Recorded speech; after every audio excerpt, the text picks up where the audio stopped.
लोग पधारे हैं, उस दर्शन की जो फिलॉसफी है हमारे धर्म की, जो उसकी थोड़ी जानकारी दे दूं ताकि आपको इस रास्ते में चलने में असुविधा नहीं होगी। क्यों कि आज जो कुछ धर्म के नाम से धार्मिक जगत में हो रहा है ना, वो कोई क्रियात्मक परिवर्तन नहीं ला पा रहा। हम ही मान के चल रहे हैं, ठीक कर रहे हैं, सामने से रिस्पॉन्स नहीं है। तो हिंदू धर्म की सीमा इतनी नहीं है, ये तो असीम धर्म है। और ठीक है, प्रकृति का एक सिद्धांत है उत्थान और पतन। कई संस्कृतियों का उत्थान होता है, कईयों को पतन होता है। तो काल चक्र जिस ढंग से चलता है, तो हम एक पतन के काल से गुजरते हुए आ रहे थे। कलयुग का प्रहर है,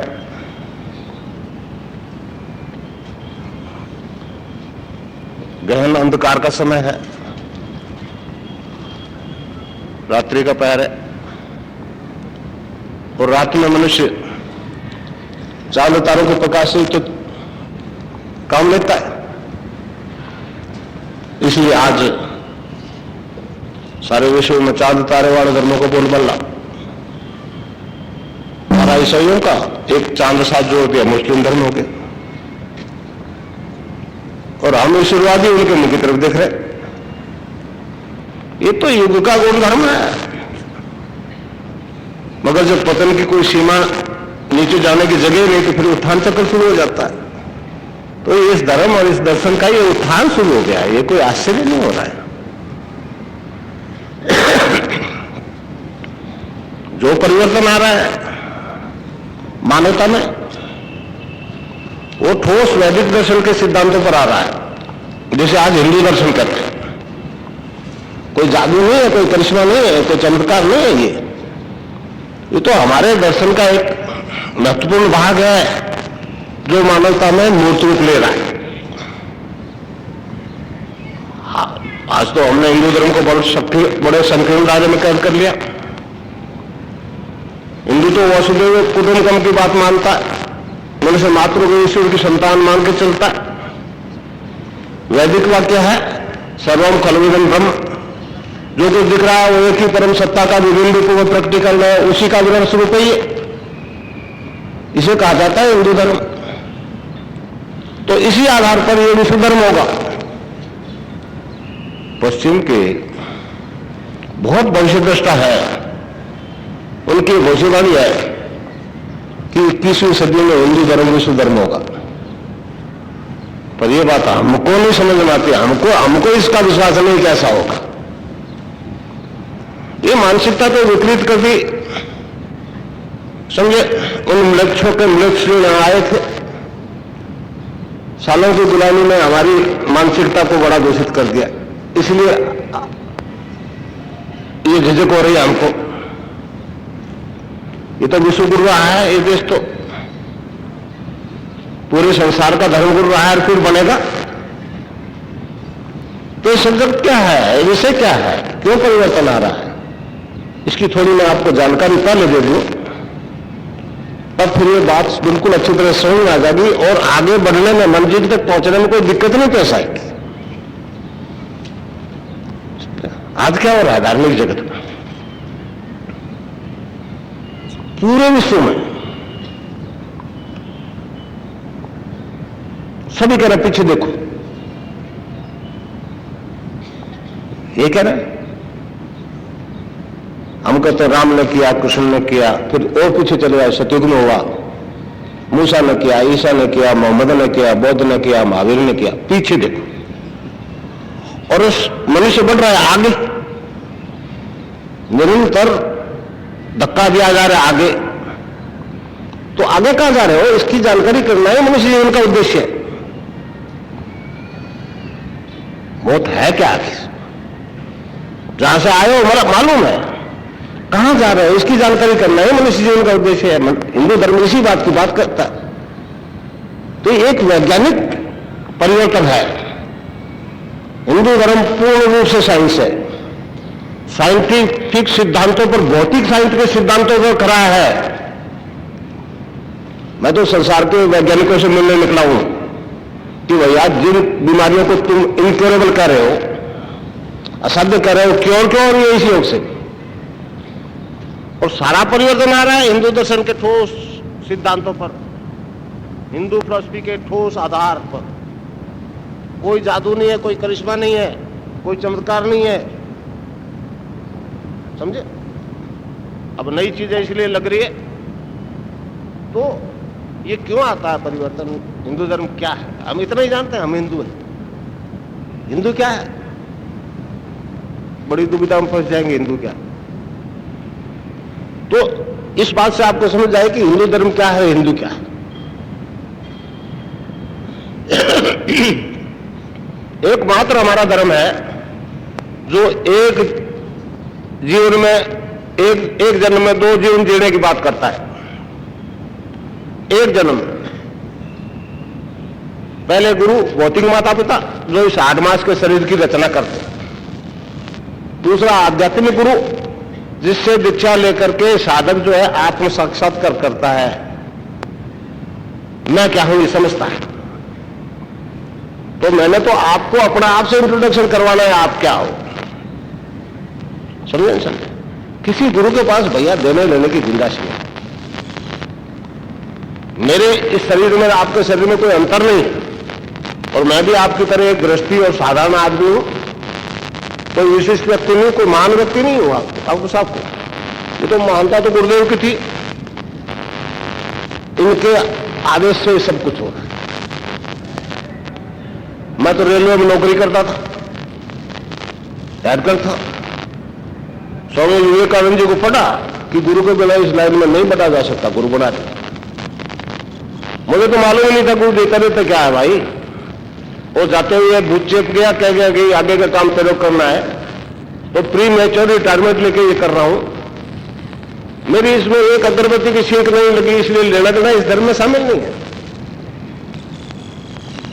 ले तो तब कुछ आपको एडिशनल चीज दो। मेरे पास कोई ऐसी एडिशनल चीज नहीं जो आपके पास नहीं हो, दे दूं। आप जन्म से पूर्ण हो, पर आप अपनी शक्तियों को चेतन करके उपयोग करने का तरीका नहीं जानते हो भाई।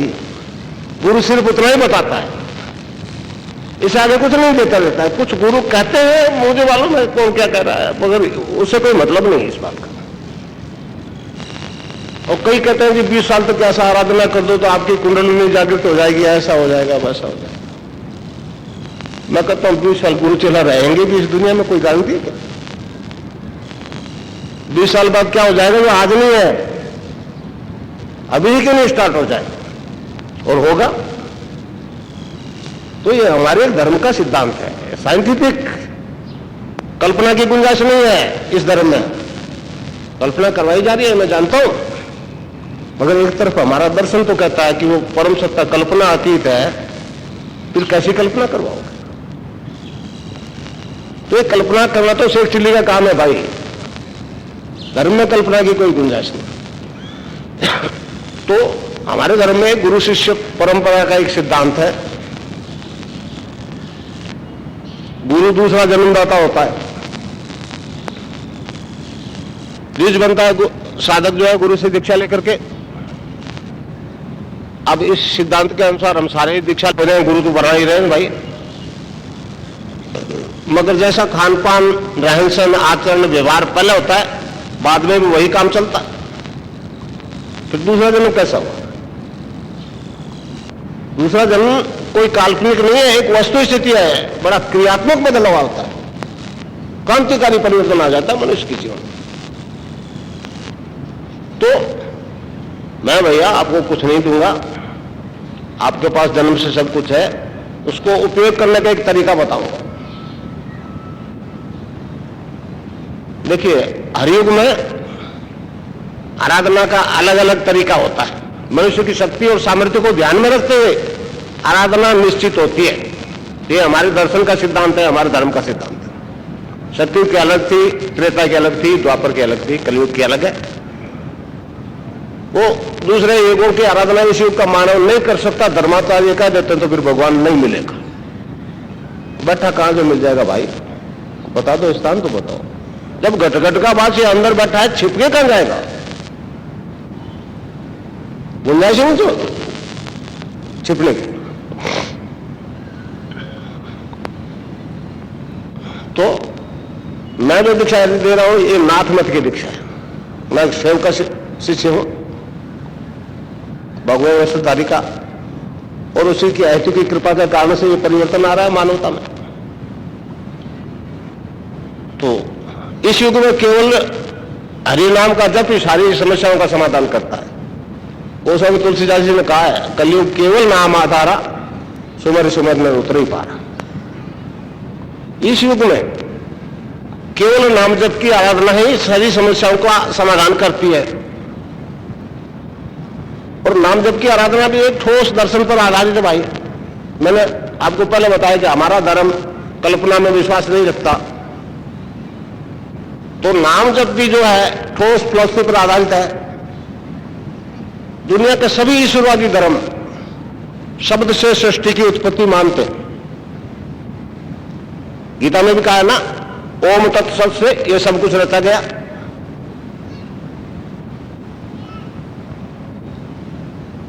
यहूदी, ईसाई, मुस्लिम सभी मानते हैं शब्द से सृष्टि की उत्पत्ति हुई, मगर उसके शब्द की प्रत्यक्ष अनुभूति और साक्षात्कार, उस परम तत्व का सेल्फ रियलाइजेशन और सेल्फ विजुअलाइजेशन केवल हिंदू धर्म बोलता है, उसके बारे में और कोई नहीं बोलता। बाकी सभी धर्मों का विकास द्वैतभाव तक, ईश्वर एक अलग सत्ता, मनुष्य एक अलग सत्ता, उसका दर्शन असंभव है। और हिंदू कहता है मनुष्य जीवन का उद्देश्य वही है, आत्म साक्षात्कार ही मनुष्य जीवन का उद्देश्य है। तो ये एक हमने एक दर्शन दिया मानवता को, अद्वैतवाद। बाकी सारे द्वैतवादी, आज हमारे देश में भी द्वैतवादियों का बोलबाला, ये बात फैक्ट है, द्वैतवादियों का बोलबाला ये सत्य है। मगर दर्शन तो हमने दिया है, दुनिया को प्रूव है, पहले से प्रमाणित दर्शन है अद्वैत। दो है ही नहीं, एक ही परम सत्ता का ये सारा विराट स्वरूप है। तो ये अब अद्वैत मूर्त रूप ले रहा।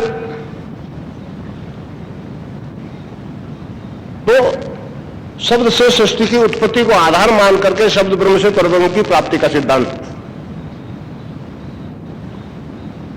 ये सारे शब्द जो शब्द से पैदा हुआ, तो आप और हम सारे शब्द से पैदा हुए।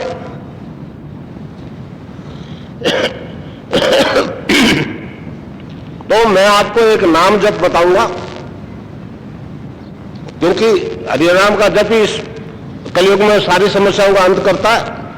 क्योंकि मैं कृष्ण उपासक हूं, इसलिए राधा और कृष्ण के मंत्र की दीक्षा देता हूं।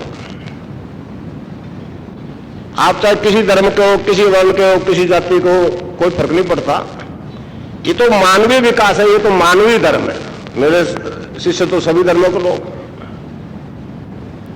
और सब में एक जैसा बदलाव आ रहा है। क्योंकि इस फिजिकल बॉडी में कोई अंतर नहीं, तो फिर वो तो जातीय और वर्ण ये सब तो काला गोरा ये तो हमने बना दिया, मानवीयकृत बात है। ये तो ईश्वरकृत धर्म तो एक ही है। इसलिए भगवान कृष्ण ने देखो नाम जप को सबसे उत्तम यज्ञ बताया। गीता में कहा है 10वें अध्याय में एक श्लोक है 25वां, उसमें भगवान ने कहा है कि यज्ञों में मैं जप यज्ञ हूं। नाम जप सबसे उत्तम यज्ञ।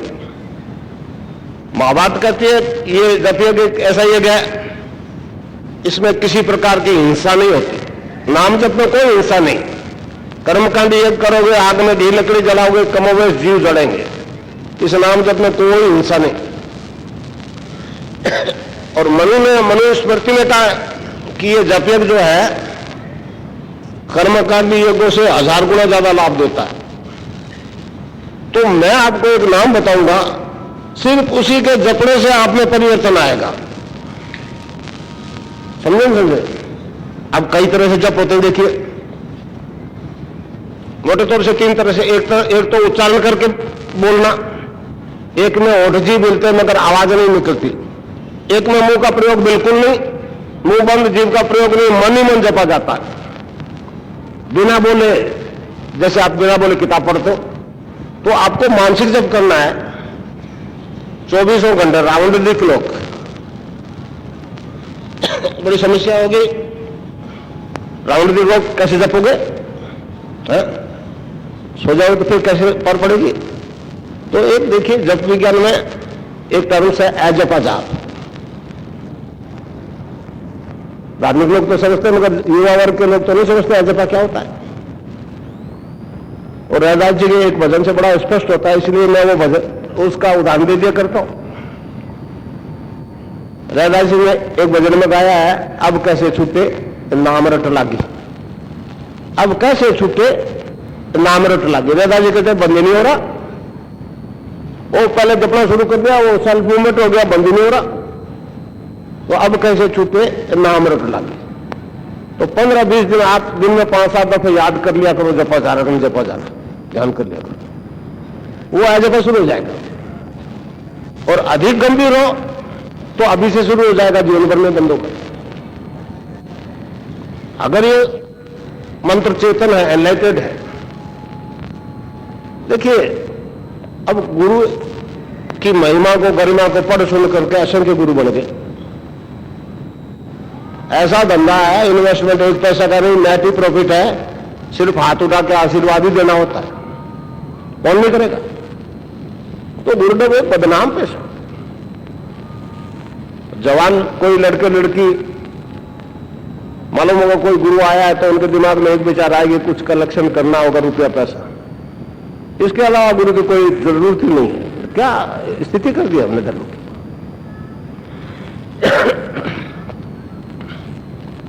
तो एक तरीका नाम जप, अब दूसरा ध्यान। देखिए हमारे धर्म में मनुष्य को ईश्वर का स्वरूप माना है। सभी धर्म कहते हैं कि ईश्वर ने अपने प्रतिरूप मनुष्य की रचना की, मतलब अपने जैसा ही किया। गीता में भी कहा एक जगह 13वें अध्याय में श्लोक है 22वां, उसमें मनुष्य की डेफिनेशन की है, भगवान ने मनुष्य की व्याख्या की है, तो कहा है मनुष्य इस शरीर में स्थित हुआ भी पर है। पर का मतलब त्रिगुणातीत है, ईश्वर है। परंतु आगे कहते हैं परंतु वह प्रारब्ध कर्मवश कर्ता भर्ता भोक्ता अनुमंता इत्यादि के हिसाब से व्यवहार कर रहा। अंत में कहा है कि सच्चाई एक वो परमात्मा है। पातंजलि दर्शन भी यही बात कहता है, केवल पद में पहुंचने की बात करता है, पुरुष ज्ञान के प्राप्त करने की बात करता है।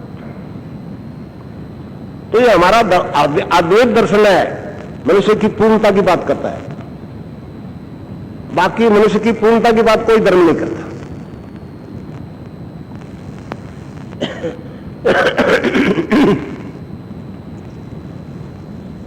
आपने गीता में 11वें अध्याय में एक विराट स्वरूप दिखाया, भगवान ने विराट स्वरूप दिखाया।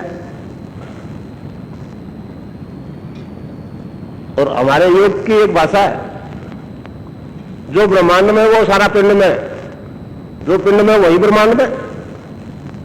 जब सारा ब्रह्मांड आपके अंदर है तो आप तो विराट हो गए, आप तो पूर्ण हो गए, देने लेने की गुंजाइश कहां बची? इसलिए मैं कहता हूं भैया, देने लेने की गुंजाइश नहीं किसी में। आप जन्म से पूर्ण हो, अपनी शक्तियों को चेतन करके जीवन में उपयोग लेने का एक तरीका ही गुरु बताता है। तो आप विराट हो तो ध्यान है। देखिए ध्यान के बारे में बौद्ध और जैन दर्शन बड़ा जोर देते हैं, मगर ध्यान क्या है? चुप हो जाते। ध्यान है क्या चीज, कोई नहीं एक्सप्लेन करता। हमारे पातंजलि योग दर्शन में पातंजलि ऋषि ने योग के 8 अंगों का अनुष्ठान बताया। यम, नियम, आसन, प्राणायाम, प्रत्याहार, धारणा, ध्यान और समाधि। धारणा, ध्यान और समाधि ये सूक्ष्म अंग है, पहले 5 जो है ठोस है। जब तक धारणा नहीं पक्की होगी ध्यान स्थिर नहीं होगा। और धारणा जब पक्की होगी, जब नाम जब से आप में क्रियात्मक परिवर्तन आता वो महसूस होगा, उस नाम से आप में कोई परिवर्तन नहीं आएगा तो विश्वास नहीं बैठेगा, तो ध्यान स्थिर हो ही नहीं सकता। इसलिए ध्यान तभी स्थिर होगा जब धारणा पक्की हो जाएगी, हाँ कुछ गड़बड़ है तो सही, इस नाम से ऐसा क्यों हो रहा है।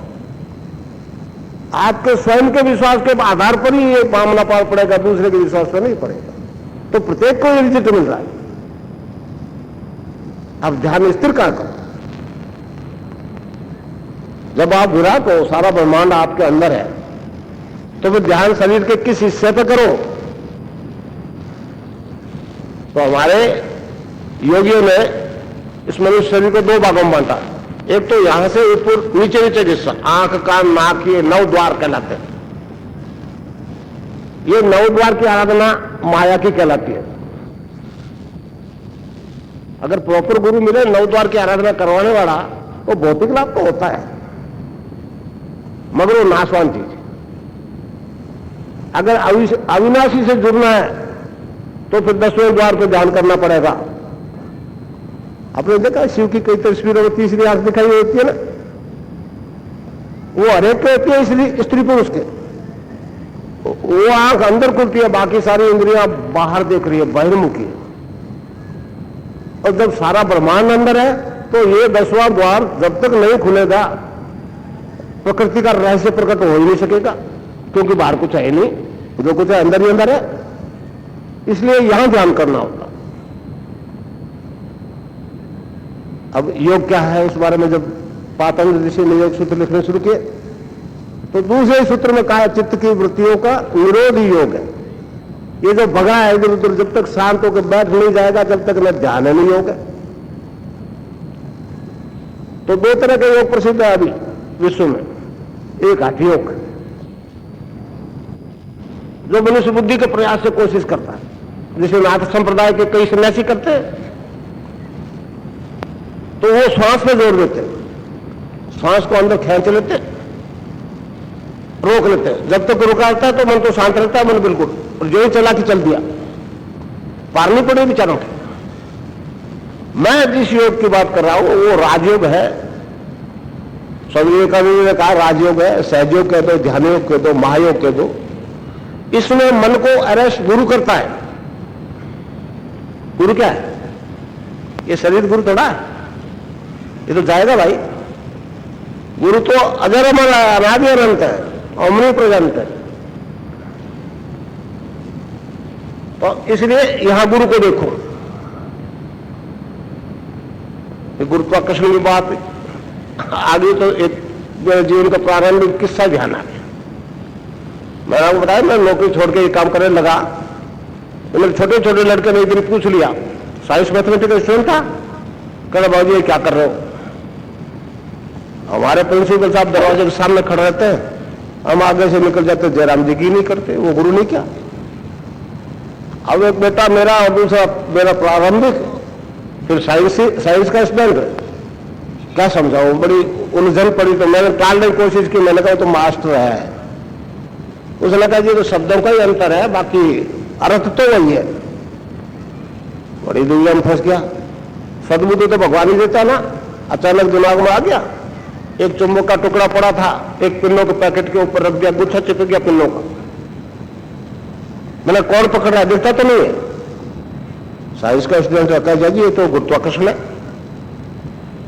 मैं तो पीतल वाले को नहीं पकड़ता। जवाब में मैं कहा वो भी तो मेटल है, जवाब दे सका। तो उसको मैंने कहा बेटा इस तरह से जो पॉजिटिव अप्रोच के लोग हैं वो इस गुरुत्वाकर्षण के कारण से झुक रहे हैं, मेरे इस शरीर के कारण से नहीं झुकते। ये तो गुरुदेव की कृपा से एक अड़ंगा लग गया मेरे पीछे। उसने कहा जी आपने धर्म को विज्ञान से जोड़ दिया। मैंने कहा धर्म तो एक पूर्ण विज्ञान है, तुम्हारा विज्ञान तो अभी अधूरा है। और मैंने वैज्ञानिकों को आज प्रूव कर दिया कि तुम्हारा विज्ञान अधूरा है। जवाब नहीं दे सकते मेरे। क्यों? कि जिन बीमारियों को वो असाध्य कहते हैं क्यों हो रही है, शारीरिक रोग, मानसिक रोग, सभी नशों से सहज मुक्ति मिल रही है। और सारा परिवर्तन ठोस दर्शन पर आधारित है, कल्पना नहीं है इसमें।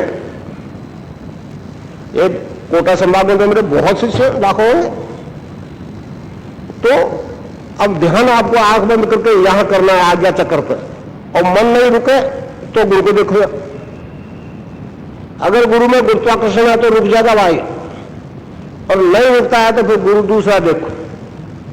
गुरु बनाना कोई फॉर्मेलिटी नहीं है।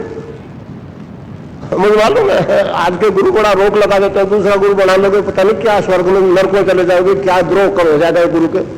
मैं तो मेरे शिष्यों को कहता हूं 100 और बना दो, मुझे कोई प्रश्न नहीं। बता दें जी 24 गुरु बने तो भेड़े नहीं पट जाए इसलिए करते हैं भाई, मैंने कोई रोक नहीं लगानी आप पे। गुरु तो बंधन मुक्त करता है, बांधता थोड़ा। तो यहां गुरु को देखो नाम जब चालू है, वो बंद मत करना। देखिए ध्यान और समाधि के लालच में नाम को ढीला छोड़ दिया, कुछ दिन ध्यान लगेगा फिर लगना बंद हो जाएगा। चाबी नाम है, इसको जितना जपो उतना ही तेज विकास होगा। और ये धन भैया जो कमाता है उसी का है, एंट्री ट्रांसफर नहीं होती है इसकी। ये तो सांसारिक रिश्ते है, साथ आए हो क्या किसी के तो साथ जाओगे, यही साथ जाएगा ईश्वर का नाम। तो इसको नाम जप को खूब सघन जपो, मानसिक जप, और ध्यान करो केवल सुबह सुबह खाली पेट, कितनी मुंह कर लो, कुछ भी उछालो, और उत्तरी दिशा में बैठा भगवान के, और कहीं है नहीं। और शेर की खाल बिछाओ तो कुछ आसन बिछाओ तो हिरण की बिछाओ, उसमें बैठा भगवान जो आपको उसमें बैठते ही मिल जाएगा। क्या ये सब तो कर्म का नहीं होगा, कुछ नहीं, दूर में बैठ जाओ, आराम से बैठ जाओ, कहीं भी बैठ जाओ, आंख बंद कर लो। पहले पहले जो है बाहर की नजारे आपके दिमाग को प्रभावित करेंगे, बाद में तो खुली आंख ध्यान लगेगा। आंख बंद कर लो, यहां गुरु को देखो, नाम जप चालो। इससे आप आगे आपकी कोई ड्यूटी नहीं है। अगर बताने वाला में सच्चाई है तो आगे का काम शुरू हो जाएगा, और नहीं तो भाई जीवन भर आंख बंद भी है बैठा है। तो मैं तो कहता हूं दूसरा गुरु देख लो, पहली क्लास से लेके एम तक कितने गुरु बदलते, वो अपराविदय है, पराविदय है, पैरासाइकोलॉजी है, परामाणिक विज्ञान है, इसमें भी गुरुओं की स्थिति अलग अलग होती है। अब क्या होगा, अगर वो नाम चेतन है, और अगर मेरे गुरुदेव एक सिद्ध पुरुष थे, शिवपद पे पहुंचे हुए मान विभूति थे, उनके आदेश से ये कर रहा हूं, इसीलिए फल मिल रहा है। मैंने पहले आपको कहता मैं भी एक गृहस्थी, आपकी तरह गृहस्थी साधारण व्यक्ति हूं भाई, कोई महान व्यक्ति नहीं हूं। महानता तो नाथ जी की है, जिसने मेरे जैसे एक ऑर्डिनरी आदमी को क्या कर दी। अब क्या होगा, उस नाम जब से आपकी कुंडलिनी जागृत हो जाएगी। कुंडली क्या है, जिसे आप बाहर शक्ति के रूप में पूजते हो, दुर्गा के रूप में पूजते हो, पार्वती के रूप में पूजते हो, राधा के रूप में पूजते हो, सीता के रूप में पूजते हो, है अंबा के रूप में पूजते हो। जिन शक्तियों को आप बाहर पूजते हो, उसको योगियों ने कुंडलिनी कहा है, नाम कुंडलिनी रखा है। वो जगतजननी है, मातृसत्ता है, सृष्टि उत्पत्ति का कारण है। वो मनुष्य शरीर में रीढ़ की हड्डी के आखिरी हिस्से में 3.5 आंटे लगा करके सुसुप्ति में रहती है, अचेतन रहती है। केवल मनुष्य योनि में ही वो जागृत हो सकती है, बाकी योनियों में नहीं होती, क्योंकि मनुष्य जो है एक पूर्ण विकसित प्राणी है। बाकी सब जीवधारी जीव जो है भोग के लिए आते हैं। मनुष्य को भगवान ने एक ऐसी सामर्थ्य दिया है, वो ऊर्ध्वगमन कर सकता है, अधोगमन भी कर सकता है। तो इस प्रकार नाम जप और ध्यान से, जब नाम जप से कुंडलिनी जागृत हो जाएगी और ध्यान में बैठोगे तो वो फिर वो रीढ़ की हड्डी में है, सुषुम्ना के अंदर से यहां पहुंचेगी, सहस्रार में, 1000 दल का कमर है योगियों की भाषा में। यहां वो परम सत्ता विराजमान है आप सबके अंदर। गुरुत्वाकर्षण यहां है। अब वो उधर बढ़ने की कोशिश करेगी, कैसे बढ़े। मैंने आपको पहले बताया कि हमारा धर्म पूर्ण साइंटिफिक धर्म है, कल्पना नहीं, और भौतिक साइंस से प्रूव होता है। आपने देखा होगा रॉकेट जाते हैं ऊपर, नीचे स्पार्क होता है, उसका धक्का लगता है तो वो रॉकेट ऊपर खसकता है। इसी प्रकार की क्रिया अगर आपकी कुंडलिनी के साथ नहीं होगी तो ऊपर नहीं जाएगी, क्योंकि रीढ़ की हड्डी के आखिरी हिस्से में नीचे नीचे है। तो हमारे योग में मोटे तौर से 5 प्रकार के वायु कहलाते हैं, प्राण, अपान, समान, उदान और ध्यान। ये श्वास वाला जो है इसको प्राणवायु कहते हैं। हर एक वायु का शरीर में अलग अलग काम है, अलग अलग हिस्से में काम करती है। अपान वायु जो है वो नाभि से नीचे नीचे के डिस्चार्जेस को बाहर फेंकता है, गंदगी को बाहर फेंकता है शरीर से, और कुंडलिनी नाभि से बहुत नीचे। तो जब तक अपान वायु ऊपर नहीं उठेगा, कुंडलिनी को पुश नहीं किया जाएगा, धक्का। योग में 3 प्रकार के बंध लगते। जिस योग की बात मैं कर रहा हूं ना, उस योग ने साइंटिस्टों को, वैज्ञानिकों को बड़ी समस्या में डाल दिया। वो इसलिए कि जो ही कुंडलिनी जागृत होती है, वो साधक का शरीर, प्राण, मन, बुद्धि अपने कंट्रोल में कर लेती है और सारी योगिक क्रियाएं स्वयं करवाती है। साधक न तो उसको रोक सकता, न उसको कर सकता। किसी तरह का हस्तक्षेप साधक नहीं कर सकता, कोई इंटरफेरेंस नहीं कर सकता, चाह करके रोक भी नहीं सकता। पहले पहले साइंस वाले इंजीनियर, पहले स्टार्ट इंजीनियर आए, उन्होंने कहा ये क्या कह रहे हो? मैंने कहा अगर विज्ञान के आप लोग हो और रिजल्ट्स पे विश्वास करते हो, आप भी मानव शरीर के लाभ की बात कर रहे हो, हमारा योग भी वही काम कर रहा है, आओ देखो। विश्वास नहीं था, मगर विज्ञान जब कहते हैं वैज्ञानिक ढंग से रिजल्ट दे रहा है, तो आए और नाम जब ध्यान करवाया, योग शुरू हो गया, रुका नहीं। परेशान हो गई, क्या कर दिया? मैंने कहा मैंने तो नहीं किया कि इतने दूर बैठा हूं, आप जितने दूर बैठे थे। तब से फिर इंजीनियर तो लाखों हजारों ना डॉक्टर है, 100 कई है, MSMD भी है। तो जो योग होगा वो आपको अपने आप होगा। आपको तो केवल आंख बंद करके इजी आसन में बैठ जाना है, नॉर्मली आंख बंद कर लेना है, टाइट वाइट नहीं। और यहां गुरु को देखो।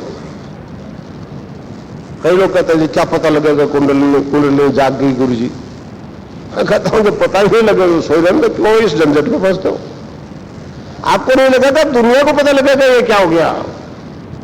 एक क्रांतिकारी परिवर्तन आ जाएगा आप में, और सारा परिवर्तन हिंदू धर्म के ठोस आधार पर आ रहा है, कल्पना नहीं है।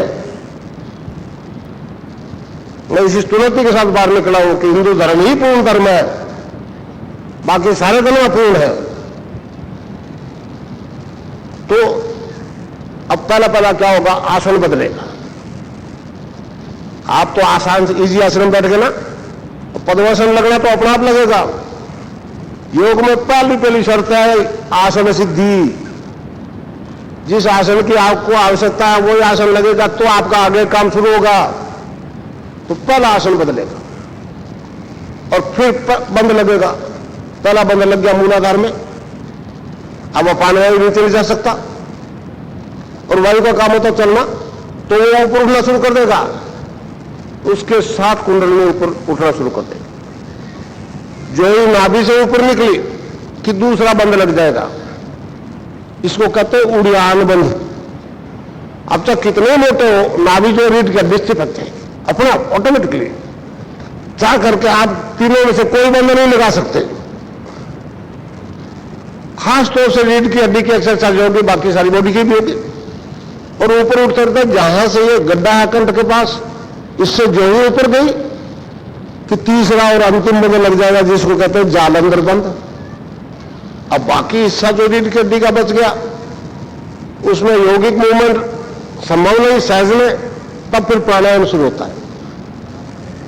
वो भी अपना ही आप शुरू होता है। आपको कुछ नहीं करना, आपको केवल यागुओं का ध्यान करना है, नाम जप करना है। ये काम आपकी आंतरिक शक्ति करेगी, बाहर से कोई नहीं देगा। मैंने आपको पहले बताया, किसी से उम्मीद करने की जरूरत नहीं है। जो लाभ मिलेगा आपके अंदर से मिलेगा। मैं बीमारों को कह दिया करता हूं कई दफा, पहले आप तो खैर चुप हो गए। मैं कहता हूं भैया रोग आपके शरीर के अंदर है ना, कि हाँ, तो डॉक्टर भी अंदर ही बैठा है। मैंने तो उससे केवल परिचय करवाना है, इंट्रोडक्शन ही करवाना है। जितनी दोस्ती करोगे लाभ होगा। और यही बात कह रहा हूं, डॉक्टर आपके अंदर है भाई, उसके पास सारी बीमारियों का इलाज है। बाहर वाले डॉक्टरों के पास तो असंख्य बीमारी अभी इनक्योरेबल है। तो इस प्रकार आप देखते हो ना, कोई रोम भी एक ऐसा नहीं खींचते ही दर्द होता है। अब दर्द तो यहां हो रहा है, अगर यहां दर्द नहीं यहां हो तो डॉक्टर रीढ़ की हड्डी में सुषुम्ना में इंजेक्शन लगा के नीचे का पोर्शन काटता है, दर्द क्यों नहीं होता? क्योंकि यहां से कट गया, इसलिए यहां जो बैठा है उससे कनेक्ट करती है कुंडलिनी सुषुम्ना के माध्यम से। कोई रोग भी एक ऐसा नहीं है जो यहां से नहीं जुड़ा है सुषुम्ना के माध्यम से। तो इस प्रकार जो योग होगा वही योग होगा जिसकी साधक को जरूरत है। जो योग होगा वो सारी शारीरिक बीमारियों को खत्म करेगा। जितने भी फिजिकल डिजीजेस है उन सबको खत्म करेगा। एक का नहीं लाखों का हो रहा है। यहां वाले ने तो डॉक्टर्स ने कह दिया गुरु जी हमारी तो समस्या होगी, आपने अड़ंगा कर दिया, हम तो पश्चिम को फॉलो कर रहे हैं, आप उनसे बात कर लो। तो मैं आप उनसे बात करने लगे। अब वो पश्चिम वाले हैरान है, हिंदू धर्म में रिजल्ट दे रहा, फिर ईसाईज्म का क्या होगा। मैंने कहा पूर्ण कर देंगे हम तुम्हारा ईसाईज्म, चिंता मत करो। बड़े परेशान है, ठाकर है, चाकर बनना नहीं चाहते, पर बनना पड़ेगा। तो इस प्रकार जो योग होगा उससे आपकी सारी शारीरिक बीमारियां ठीक हो जाएगी। चाहे गठिया है, अस्थमा है, डायबिटीज है, कोई है, एक ही नहीं लाखों की हो रही है। मगर इस आराधना में अगर कहीं रुकावट आएगी ना, उसको मैं क्लियर कर दूं पहले, तो उसमें एक ही शर्त आपको परेशान कर सकती है। अगर गुरु के प्रति समर्पित नहीं हुआ, अहम खत्म नहीं हुआ। त्रेता युग का एक उदाहरण देखो, राजा जनक जो है तत्व ज्ञान प्राप्त करना चाहते थे, बहुत से धर्माचार्यों को बुला लिया, पारनी पड़ी। उधर से अष्टावक्र जी भी पधार गए।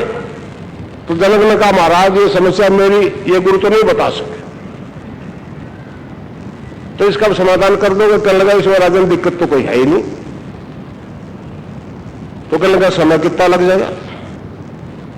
तो कहने लगे समय में तो एक क्षण का भी नहीं लगेगा। घोड़े की एक रकाब में पैर रख दूसरे में नहीं रख सकेगा, मगर शर्त यह है कि तेरा अहम खत्म हो जाए।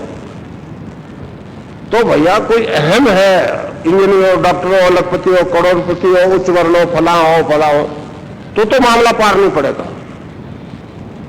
ये ज्ञान तो झुक के मांगने से मिलता है। इसकी कीमत तो केवल झुकना है, और वो भी अंदर से, दिखावे से नहीं। और दंडवत कर लो, दिखाना मेरा अंदर कुछ और, तो पार नहीं पड़ेगी। स्टार्टिंग में जब पंडित जी आया करते तो मेरे पास मुखिया, ब्राह्मणों में सबसे उच्च थे, इसलिए वो मुखिया कहलाते थे। छोटा सा रूम था, अंदर घुसते ही नाक रगड़ते हुए आते, दंडवत करते हुए। मैं उनको कहता मुखिया जी शरीर को क्यों कष्ट दे रहे हो, अंदर से झुकना सीख लो। 6 महीने आए नहीं सीखे। तो भैया ये तो मांग है, झुक के मांगना है। मेरे गुरु का आदेश है तेरे दरवाजे से खाली न जाए। अब पात्री उल्टा रखोगे किस में डालूंगा, सीधा रखोगे तो सब फैसला हो जाएगा, कोई दिक्कत नहीं आएगी, तत्काल हो जाएगा, अब भी हो जाएगा, समय नहीं लगेगा। 24 घंटे का समय नहीं दूंगा। इसलिए नाम जप से जो कुंडलिनी योग करवाएगी उससे सारे शारीरिक रोग खत्म, अब मानसिक रोग भी खत्म हो रहे। मेडिकल साइंस के पास मतलब वायु को टैकल करने की कोई विधि नहीं है। कफ और पित्त को तो किसी हद तक उन्होंने कंट्रोल करने की कोशिश की है। वात के मामले में तो बिल्कुल वो हथियार डाल देते हैं। स्नायु मंडल को टच करते हुए डरता है आज का डॉक्टर, और मानसिक तनाव शांत नहीं कर सकता, केवल दवाई दे देगा नशे की सो जाओ। वो सोते थोड़ी है, अनकॉन्शियस हो जाते हैं, एनर्जी रिस्टोर नहीं होती, उससे नींद नहीं आती। नींद की भी कोई दवाई नहीं उनके पास। मानसिक तनाव शांत नहीं तो नींद नहीं आएगी, इससे मानसिक तनाव भी खत्म हो जाता है। और वो भी परिवर्तन ठोस दर्शन पर आधारित, साइंटिफिकली प्रूव हो रहा है। आप सब लोग धार्मिक लोग को आपने सुना हुआ होगा, राम के नाम में नशा होता है, ईश्वर के नाम में नशा होता है। हमारे संत पुरुषों ने इसको हरि नाम की खुमारी कहा है। नानक देव जी महाराज कहते हैं भांग धतूरा नान का उतर जाए पर बात। भांग धतूरा दिन भर पियो, रात भर सो, सुबह 7। भांग धतूरा नान का उतर जाए पर बात, नाम खुमारी नान का चली रहे दिन रात। यही बात कबीरदास जी कहते, नाम अमल उतरे ना भाई, और अमल चिन चिन चुत उतरे, नाम अमल दिन बढ़े सवाया। तो मैं जो आपको नाम बताऊंगा उसको जपोगे तो आपको एक प्रकार की मादकता आ जाएगी, इंटॉक्सिकेशन विदाउट ड्रग। हैरान है डॉक्टर। और उसके कारण से मानसिक तनाव खत्म हो जाएगा, गुस्सा, फिकर, चिंता, चिड़चिड़ापन सब शांत हो जाएंगे। उससे संबंधित, उससे related high blood pressure, low blood pressure, उन्माद, पागलपन सभी ठीक हो रहे। भगवान कृष्ण ने इस नाम कुमारी को गीता में आनंद कहा है। आनंद गीता में 5 श्लोक है। एक श्लोक है 4थे अध्याय में, 5वें अध्याय में, 21वां 6थे अध्याय में है 4, 15, 21, 27, 28। इन 5 श्लोकों में भगवान ने इसको बड़ा विस्तार से समझाया। दिव्य आनंद कहा है, अक्षय आनंद कहा है, अद्वितीय आनंद कहा है, इंद्रिय अतीत आनंद कहा है, ईश्वर ध्यान जनित आनंद कहा है। मगर जब तक ये आनंद नहीं आता, आज का मानव आनंद और सुख में भेद नहीं कर पाता। भौतिक रूप से सुखी हो, कार है, बेटे पोते, बंगला है, कहते जी आनंद में है, और एक आइटम उनमें से खसक जाए तो आनंद बदल जाता है। अब छोटा बच्चा जो बैठा हो उस रोड पे, वो खेल रहा है, उसको मेरी बात में कोई आनंद नहीं आ रहा। उसको खेलने में आनंद आ रहा है, वो खेल रहा है। यही जब 25 साल का हो जाएगा तो इसमें आनंद नहीं आएगा, किसी और बात में आने लग जाएगा। और 65-70 से ऊपर जाने के बाद में फिर और ही किसी बात में आनंद आएगा। तो भाई वो तो इंद्रियों से अनुभव किया जाने वाला दुख सुख है, आनंद नहीं है। आनंद तो इंद्रियातीत है, अक्षय है, क्षय नहीं होता ये आनंद। तो इस प्रकार जो नाम बताऊंगा उसको जपोगे तो आपको एक आनंद आने लग जाएगा। उससे फिर चिंता, फिकर, गुस्सा, चिड़चिड़ापन सब शांत। उससे संबंधित सारी बीमारियां, high blood pressure, low blood pressure, उन्माद, पागलपन सब ठीक हो जाते हैं।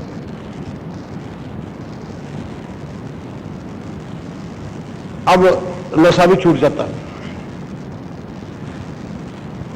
आज इस विश्व को नशा सबसे ज्यादा भयंकर शत्रु लग रहा है। पश्चिमी लोग कहीं आए मेरे पास, उन्होंने काली गुरु जी अगर नशा छूट जाए ना तो हम तो मिल लिए भगवान से, भगवान होगा जरूरत नहीं है, मारेगा हम। नहीं छूटता, बीड़ी नहीं छूटती, शराब नहीं छूटती, यहां तो हीरोइन, अफीम भी छूट रही है, लाखों को छूट गई। और छूटी के केवल मेरे से दीक्षा ले ली इसलिए नहीं, इस पथ में चले, नाम जब ध्यान किया, आपकी आंतरिक शक्ति चेतन हुई तब छूटी, ये नहीं छूटती है। और उपदेश इधर से सुनो, इधर से निकल जाएगा। जो आराधना बता रहा हूं करोगे तो नशा छूट जाएगा। समझो, नशा क्यों छूटता है? अपने सब लोग जानते हैं त्रिगुणी माया से सृष्टि की उत्पत्ति हुई। रजोगुण, तमोगुण और सतोगुण, ये तीनों वृत्तियां मनुष्य में होती है। एक प्रधान होती है, 2 गौण होती है। जो डोनेट करते हैं वो प्रधान होती है, किसी में तमोगुण ज्यादा होता है, किसी में सतोगुण, किसी में रजोगुण। और जैसी आपकी वृत्ति है वो अंदर मांगेगी, उसको सप्लाई करना पड़ेगा। सप्लाई नहीं करोगे झगड़ा पैदा हो जाएगा। जो नशा कर रहा है उसको परेशानी हो जाएगी। ये डिमांड एंड सप्लाई का सब्जेक्ट है भाई। जब तक डिमांड नहीं खत्म होगी सप्लाई करनी पड़ेगी। साइंस जोर लगा ले, मैं लाखों का पिन छुड़ा दिया, एक करने। तो अब गीता में भगवान ने कहा कि 17वें अध्याय में 3 श्लोक है, 8, 9, 10। उसे स्पष्ट वर्णन किया कि तमोगुणी क्या खाना पीना पसंद करता है, सतोगुणी कैसा पसंद करता है, रजोगुणी कैसा पसंद करता है। तो जो आप पसंद करोगे, जब तक वो पसंद आपके अंदर जो मांग है उस बंद नहीं होगी तो सप्लाई करना ही पड़ेगा। और गीता ही में कहा है कि 14वें अध्याय में श्लोक 10वां, उसमें भगवान ने कहा है इन वृत्तियों को बदला जा सकता है। तमोगुण और रजोगुण को दबा दो तो सतोगुण मिल जाएगा, दूसरी 2 को दबा दो तो तीसरा उभर जाएगा। तो इस प्रकार आप नाम जब ध्यान करोगे ना तो आपकी वृत्तियां बदल जाएगी। पातली योग दर्शन में भी वृत्ति बदलने की बात है। केवल पाद में दूसरे सूत्र में कहा है वृत्त्यातन मतलब वृत्तियों को बदलने की बात स्वीकार की है जात्यांतर में। पहले लोग मुझे कहते थे इस तरह से रोग खत्म हो जाएंगे फिर दवाई की तो जरूरत ही नहीं रहेगी, ताना के रूप में। मैं उनको हमेशा कहता था आप इस फिलॉसफी को नहीं जानते, इस धर्म को नहीं जानते, पश्चिम वाले की चकाचौंध में उलझे हुए हो। पातंजलि ऋषि ने भी कहा है ये परिवर्तन 5 कारणों से आता है। केवल पाद में पहला सूत्र है, उसमें ऋषि ने कहा है कि पहला कारण तो है आपके पुनर्जन्म का, दूसरा कारण है जप का, तप का, योग का, और 5वां कारण है औषधि। हमारे पातंजलि ऋषि ने औषधि से भी इस परिवर्तन को स्वीकार किया है। ये कोई जादू नहीं है, ये कथा नहीं बांट रहा हूं, एक फिलोसफिकल चेंज है मानवता में। तो इस प्रकार नाम जब से आपकी वृत्ति बदल जाएगी, नशा आपको छूट जाएगा। जब नशा छोड़ने की बात आती है, नशा छोड़ने की बात आती है तो मेरे को स्वामी विवेकानंद का एक सेंटेंस आ ही जाता है याद। कहीं अमेरिका में प्रवचन कर रहे थे, अमेरिका में खड़े होकर पूछ लिया, महाराज बड़े लंबे चौड़े लेक्चर झाड़ रहे हो, आपका हमारा सौदा नहीं रखा? आपके धर्म में तो शाकाहारी मांसाहारी बड़ा लंबा चौड़ा पचड़ा, हम तो सारी मांस खराब खा रहे, तब कैसे पर पड़े? पांच दिन चलते स्पीच में कह दिया you need not to give up the things, समझे ने कहा भैया आपको उन वस्तुओं को छोड़ने की जरूरत नहीं है, वस्तु आपको छोड़ जाएगी, फिर कैसे खाती होगी? तो भैया मैं तो कह देता हूँ शराब पी रहा तो एक की जगह 1.5 बोतल पी ले, अफीम पहले से थोड़ा ज्यादा लेना शुरू कर दे, मगर नाम मत छोड़। नाम और नशा साथ चल नहीं सकते। मैंने लाखों को ये मूर्त रूप से परिवर्तन करके प्रूव कर दिया कि नशा इस कारण से छूट रहा है। ये दर्शन है हमारा, ये वृत्ति बदलने की बात है। पहले डॉक्टर हैरान मेरे पास आए, क्या हो रहा है? हम तो शराबी नहीं छुड़ा सकते। मैंने कहा दिया आपको कैसे बताओ? तब तो क्या है आपकी साइंस की टेस्ट ट्यूब में पकड़ में नहीं आएगा, वृत्ति क्या है वो भी पकड़ में नहीं आएगी, और आपकी साइंस तो टेस्ट ट्यूब में क्या है। और हमारे योगियों का तो पूरा ब्रह्मांड टेस्ट ट्यूब है, तो वृत्ति बदल गई है, इसे ना सब छूट गया। तो बड़ी अडंगे वाली बात कर दी आपने। तो इस प्रकार नाम को ध्यान से आपके सारे शारीरिक रोग खत्म, सारे मानसिक रोग खत्म, सब नशे से छुट्टी। तो ये लोग तो सुधर लिया, ये जीवन तो भौतिक जीवन तो सुधर गया। हमारे धार्मिक लोगों ने 2 बड़ी वाली गलतियां, एक तो परलोक के लालच में ये लोग बिगाड़ दिया, यहाँ रोटी नहीं मिलेगी राम याद नहीं आएगा, भूखे बदले में होए गोपाला ले लो अपनी। और दूसरा भगवान का नाम बुढ़ापे में ले, ये जवान छोटे छोटे बड़े खुश होते हैं इस बात से। कोई कहता जी तो मंदिर जाओ कुछ भगवान को याद करो, कर लेगी अपनी उम्र का है? ये नहीं जानते 70 साल में क्या होगा, सैकड़ों बीमारी लग जाएगी, फिर केवल पछताने के अलावा कोई उपाय नहीं होगा। ध्यान तो बीमारी की तरफ जाएगा। इस प्रकार ये सारे रोग खत्म हो रहे हैं भारतीय योग दर्शन के सिद्धांत पर। ये जो फिजिकल एक्सरसाइज करवा रही है ना लोग, ये योग नहीं है। मैं तो कह देता हूं इससे तो ऑर्थोपेडिक सर्जन जो फिजियोथेरेपी देता है वो ज्यादा करे ट्रेन योग वालों से। हमारे योग में देखिए गुरुनाथ जी ने कहा है ये योग जो है वेद रूपी कल्पतरु का अमर फल है, इससे साधक के त्रिविधिता शांत होते हैं, आदि देहिक, आदि भौतिक, आदि देवी। और आपकी अंग्रेजी भाषा में फिजिकल डिजीज, मेंटल डिजीज और स्पिरिचुअल डिजीज, इसके बाद कोई रोग नहीं है। इसलिए इस सिद्धांत पर सारे रोग खत्म हो रहे हैं। ठोस फिलॉसफी पर आधारित परिवर्तन है। तो ये मैंने भौतिक जीवन में आपने जो परिवर्तन आएगा इसकी बात बताई। इसमें अंदर और बाहर का दोनों विकास एक साथ होते हैं।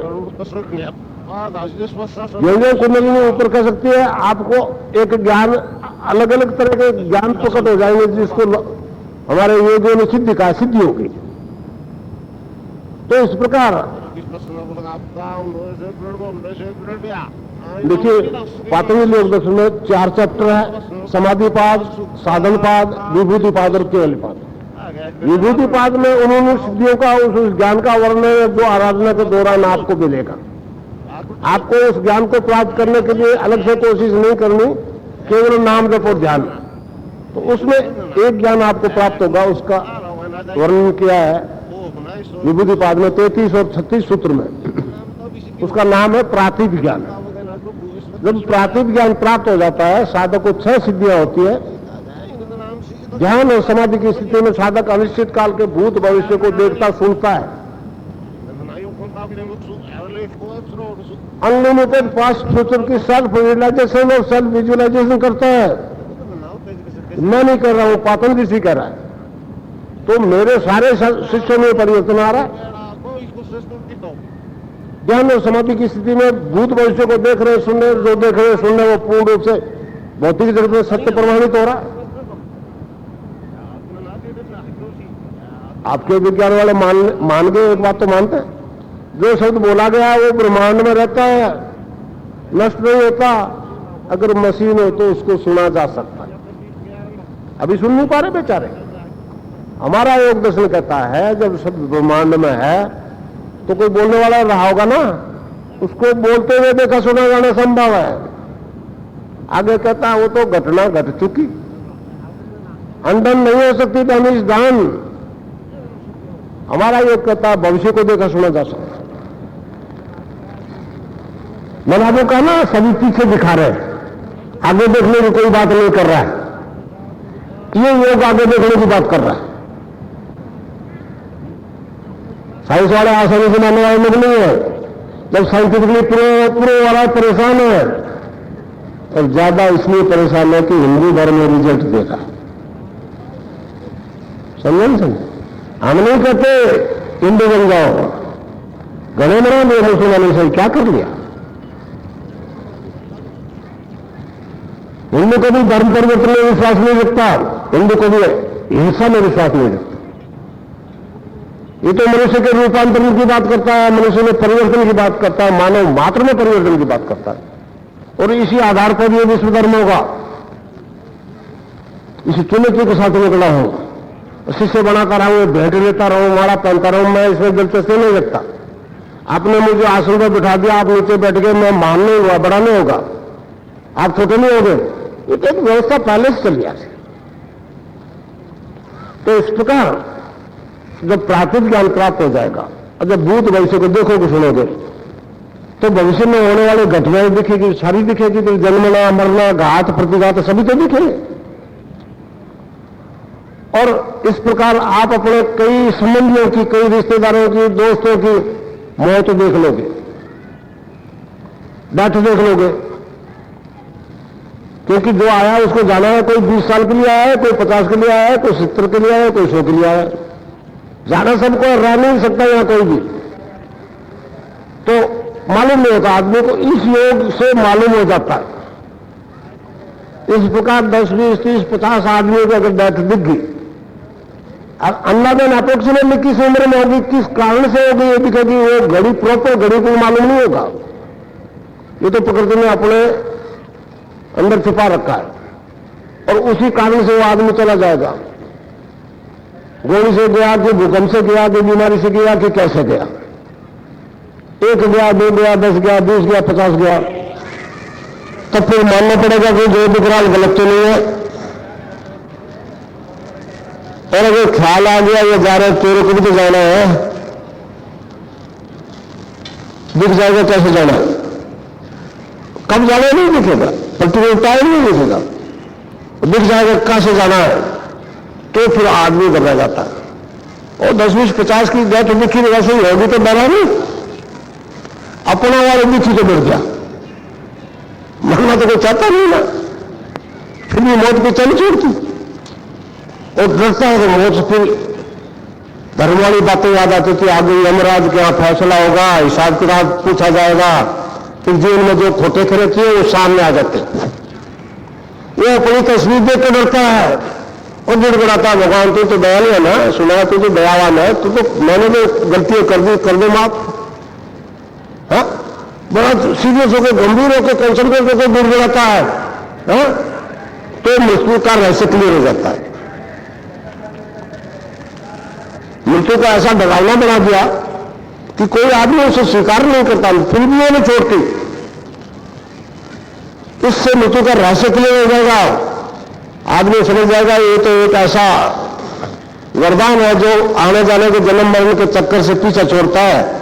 आदमी वहां जाना नहीं चाहता, यही होना चाहता है, इसलिए वापस आ रहा है।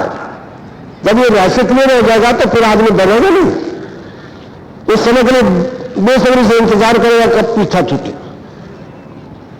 कबीरदास जी ने कहा है, जा मरने से जग डरे मोरे मन आनंद, कब मरियो कब पाइयो पूर्ण परमानंद। तो आप तो गृहस्थ जीवन जीते हुए, सब कुछ करते हुए, केवल नाम जपो, ध्यान से परिवर्तन आएगा। बुद्धि से कुछ मत छोड़िए, बुद्धि से बहुत कुछ छोड़ना चाहता है, नशे में फंस जाता है आदमी, कुछ छोड़ना चाहता है, छोड़ तो नहीं पाता। तो ये नाम जप सारी समस्याओं का अंत हो जाएगा, आप अपने असली रूप में बदल जाओगे। देखिए, आप पढ़े लिखे लोगों, बुद्धिजीवी लोग, इसलिए बता रहा हूं, हमारा ऋग्वेद जब मनुष्य शरीर की रचना की व्याख्या करता है तो कहता है 7 प्रकार के सेल से बना है।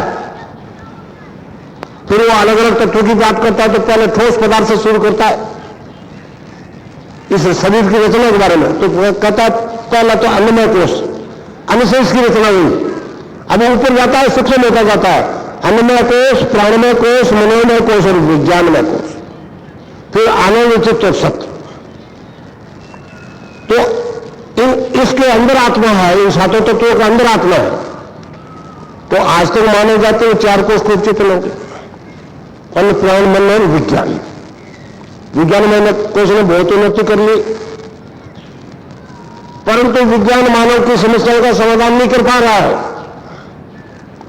क्यों? कि जब तक ऊपर के 3 कोष चेतन नहीं होंगे, सतचित आनंद जिसे हम सच्चिदानंद कहते, तब तक विश्व के मानव जाति की समस्याओं का अंत नहीं होगा। महर्षि अरविंद की वैसी वाणी है कि पश्चिम मानवता ने जो विकास कर सकता था कर लिया, अर्थात विज्ञान में कोष को चेतन कर दिया। अब आगे जिसको काम की जरूरत है, जिन तत्वों को चेतन होने की जरूरत है, पहले आनंद, फिर चित्त और सत्य, जिसे हम सत्यचित आनंद कहते हैं, सत्य प्लस चित्त प्लस आनंद। तो अब ये काम शुरू हो रहा है। ये मानवीय विकास की एक प्रक्रिया है। मानव एक परिवर्तनशील प्राणी है। महर्षि अरविंद ने कहा इस जगह, man is a transitional being, is not final. पर आगे कहता है मानव पूर्णता प्राप्त करेगा, प्रकृति का पूर्ण रूपांतरण होकर रहेगा। तो ये काम अब हमारा देश करना शुरू कर दिया है, हमारे देश ने। इसलिए मैं वैज्ञानिकों को कहता हूं कि आप इस विधि से आराधना करो और इन समस्याओं से छुटकारा पा जाओगे। तो इस प्रकार भारतीय योग जो है त्रिविधि का शांत कर रहा है, समझे? तो ये मनुष्य जाति का अंतिम और पूर्ण विकास है। अब क्योंकि ये काम तो केवल भारत ही कर सकता है, हिंदू दर्शन में इसकी बात करता है और संसार का कोई धर्म नहीं करता। स्वर्गस्थ पिता कह के चुप हो जाते। और जब सारा ब्रह्मांड अंदर तो स्वर्ग में के अंदर ही है, हिमालय की कंदरा में जाओगे ब्रह्मांड अंदर, हिमालय अंदर ही भारत है। तो इस प्रकार ये मानव जाति में होने वाला भी विकास है, होना था, शुरू हो गया। कोई आश्चर्य नहीं है, कोई जादू नहीं है, कोई करिश्मा नहीं है। ये तो आपकी इस फिजिकल बॉडी में होने वाला व्यू परिवर्तन है। अब वो क्योंकि इस बात परिवर्तन की बात केवल हिंदू करता है, इसलिए ये ठप्पा तो हिंदू धर्म का रहेगा विश्व में। उनकी सामर्थ्य नहीं है इस विकास को करने की। तो इस प्रकार आपने देखा कि ये दर्शन कैसे मूर्त रूप लेगा। आप एक बात तो मोटे तौर से जानते हो कि 5 तत्वों से इस शरीर की रचना हुई है ना। फिर जब अलग अलग तत्वों की बात करता है हमारा विज्ञान, तो कहता है आकाश, वायु, जल, अग्नि, पृथ्वी, इन 5 तत्वों से आपकी रचना हुई। आकाश तत्व तो सबसे ऊंचे ऊंचे स्थान को कहते हैं ना, आकाश में सबसे ऊंचे स्थान की बात करता है, तो हमारे योगियों ने इसको सहस्रार का, हजार दल का कमल। और योग की भाषा में आकाश की सूक्ष्म तन्मात्रा शब्द है। आपकी साइंस भी भौतिक मानते हो ना, ब्रह्मांड में शब्द रहता है, मगर इस शब्द की हमारे ऋषियों ने इस शब्द को पकड़ा और नाम रख दिया ओम। कोई भी चीज अस्तित्व में आएगी तो नाम रखोगे। ये माइक नहीं होता तो कैसे बोलता मैं माइक? तो उस परम तत्व की प्रत्यक्षानुभूति और साक्षात्कार किया हमारे संतों ने और नाम रख दिया ओम। अर्थात शब्द कह दो, आकाश तत्व कह दो, ईश्वर कह दो। अब वही ओम अर्थात ईश्वर रूप बदलते हुए नीचे आ रहा है। आकाश से वायु प्रकट होती है, ये दार्शनिक व्याख्या है। वायु की सूक्ष्म तन्मात्रा स्पर्श, वायु से अग्नि प्रकट हुई, उसकी तन्मात्रा स्वरूप, अग्नि से जल प्रकट हुआ, उसकी तन्मात्रा स्वाद, और जल से पृथ्वी प्रकट हुई, उसकी तन्मात्रा गंध। इस प्रकार पृथ्वी में 5 तत्व है। 5 तत्व के रूप बदल के इस रूप में आकर बैठ गई, इसलिए हमारा धर्म मनुष्य को ईश्वर का स्वरूप मानता है। अब इस प्रक्रिया को उल्ट दो। अब ये अधोगमन था, ऊर्ध्वगमन शुरू कर दो। एक एक तत्व को जीतते हुए, ऊपर उठते हुए अपने असली स्वरूप में यहां क्यों नहीं पहुंच जाओगे? अधोगमन से तो इस रूप में आए, ऊर्ध्वगमन से आप अपने असली रूप में बदल जाओगे। साइंटिफिक बात है, एक प्रोसेस से ये रूप आया, दूसरे से असली में बदल जाओगे। मगर ये बात क्यों हिंदू करता है? मैं जब कहता हूं कि फिजिकल बॉडी डिवाइन फॉर्म में चेंज हो जाएगी तो वैज्ञानिक बड़े परेशान होते हैं, कर क्या रहे हो आप, क्या कह रहे हो? मैंने कहा क्या नहीं रहा हूं, करके बता रहा हूं। तो भाई इस प्रकार आप ये नाम जब ध्यान से आप में सारा परिवर्तन आ जाएगा, आप अपने असली रूप में बदल जाओगे। कबीरदास जी ने बड़े सटीक उदाहरण दिए हैं। तो अगर बेचारा गुरु नहीं था, संत था, और जो कुछ कहा है मनुष्य शरीर के बारे में शायद कभी लोगों ने कहा उतना। एक जगह कहा है जल विच कुंभ, कुंभ विच जल है, बाहर भीतर पानी। एक मट्टी का घड़ा पानी से भरा हुआ है, पानी में रख दो तालाब में, जल विच कुंभ, कुंभ विच जल है, बाहर भीतर पानी, मतलब घड़े के अंदर भी पानी है, बाहर भी पानी। आगे कहता है विगता कुंभ, जल जल ही समाना, ये गति विरले में जानी। कबीरदास जी कहते हैं जी वो मट्टी का घड़ा गड़ गया तो मट्टी तो नीचे बैठ गई, अब बाहर वाले पानी में अंदर वाले पानी में भेद कर सकोगे क्या? तो भाई ये शरीर रूप में घड़ा गड़ जाएगा, आप अपने असली फॉर्म में बदल जाओगे, डिवाइन फॉर्म में बदल जाओगे। कोई आश्चर्य नहीं है, कोई जादू नहीं, कोई करिश्मा नहीं। ये मनुष्य जाति में होने वाला दिव्य विकास है भाई, और विश्व स्तर पर होगा ये। तो इस प्रकार मैंने आपको सूक्ष्म की बहुत, हमारे दर्शन की एक सूक्ष्म जानकारी दी, दार्शनिक। अब मैंने पहले आपको बताया ना, सब पीछे देखने की बात करते हैं, और देख रहे हैं हम पीछे, चल रहे हैं आगे, इसलिए गड्ढे में गिर जाते हैं, ठोकर खा जाते हैं। और ज्ञान और समाधि की स्थिति में जब सारा फ्यूचर दिखेगा तो ऐसा काम क्यों करोगे जिसमें घाटा होगा? मतलब असफलता नाम की चीज खत्म हो जाएगी। और लाखों आदमी क्यों आ रहे हैं? परिवर्तन आ रहा है, कथा सुनने के लिए नहीं आ रहे मेरे पास। मैं तो कोई बांचना ही नहीं जानता कथा क्या चीज होती है। मैं तो भाई शरीर रूपी ग्रंथ को पढ़ना जानता हूं और इसी को पढ़ाना जानता हूं। ये तो आपके पास है किताब, पढ़ना चाहो पढ़ लो, नहीं पढ़ना चाहो अपने बैठे रहो। तो अब मैं नाम बता दूं जिसको जपना है आपको, और उससे पहले थोड़ी सी एक मर्यादा का वर्णन भी कर दूं। धर्म तो मर्यादा पे टिका है, धर्म है भाई। आपने पढ़ा है, सुना है कि राम और लक्ष्मण हिरण मारने गए थे, सुनने का हिरण, तो लक्ष्मण ने सीता के चारों तरफ एक रेखा खींच दी। वो गढ़ की दीवार नहीं थी, मगर रावण जानता था उसमें कितनी शक्ति है, इसलिए सीता जी को फुसला करके रेखा से बाहर ले लिया। रेखा से बाहर आते ही अपहरण कर लिया। तो इसमें भी एक रेखा है भाई, लक्ष्मण रेखा, उसका उल्लंघन कर लोगे तो आज का टाइम बेकार जाएगा। आराधना रिजल्ट नहीं देगी, नतीजा नहीं देगी। और छोटी सी बात, जो गुरु ने बताया नाम, वो बोल करके इशारे से किसी को नहीं बताओगे। ये लोग उनके लिए तो दीक्षित नहीं है, उनको नहीं बताओगे। जो दीक्षा में शामिल नहीं हुए हैं ना, आए नहीं है कभी, उनको नहीं बताओगे। हर जो रोक लगाता हूं तो मुझे बॉम्बे में एक घटना याद आ जाती है। 99 में मलाडिस में ठहरा था बॉम्बे में, तो एक बहुत बुजुर्ग पंडित जी आ गए। प्लस 2 को जानते थे, जब नाम बताया तो परिवर्तन आने लगा, तो लड़के लड़कियों को, बेटियों को, बहुओं को कोशिश करे लाने की। और बॉम्बे में तो रुपये राम है, राम राम की कोई गुंजाइश नहीं हुआ, वो आवे नहीं। पंडित बड़े हैरान हो गए। एक दिन मेरे से कहने लगे, गुरु जी बात तो ऐसी है कि मेरी तो आदत है जोर जोर से बोल के जपता हूं, अब इसमें कोई सुन ले तो मेरा तो दोष नहीं होगा ना। मैंने कहा महाराज भी है, उस्तादी नहीं चलेगी भाई, तो ऐसा भी मत कर लेना है। ओ लड़का नहीं आया, बहू नहीं आई, भाई नहीं आया, तो बता दो जोर से बोल के। तो ये रोक भाई, मुझे थी, मैंने आप पे लगा दी, और जो कुछ भी रिजल्ट मिलता है बताइए। अब ये कई केसेस ठीक हो गए। अभी एक केस ठीक हुआ ब्लड कैंसर का, मुझे नहीं मालूम ब्लड कैंसर बड़ा क्या होती है, कई ठीक हो गए, मुझे तो पता नहीं। एक मेरे गांव में लड़की ठीक हो गई, मैंने कहा क्या गुरु जी ठीक हो गई, मैंने क्या था, कहीं जी ब्लड कैंसर था। मैंने बहुत क्या है, केस ला दे, बता दीजिए WBC बढ़ जाते हैं, व्हाइट ब्लड सेल्स जो है अबनॉर्मली बढ़ जाते हैं। नॉर्मली उसमें 8-10 के बीच में काउंटिंग होनी चाहिए। तो उस लड़की के 1,70,000 पहुंच गया। मेरे पास है वो सारी फाइल है, कंप्लीट केस।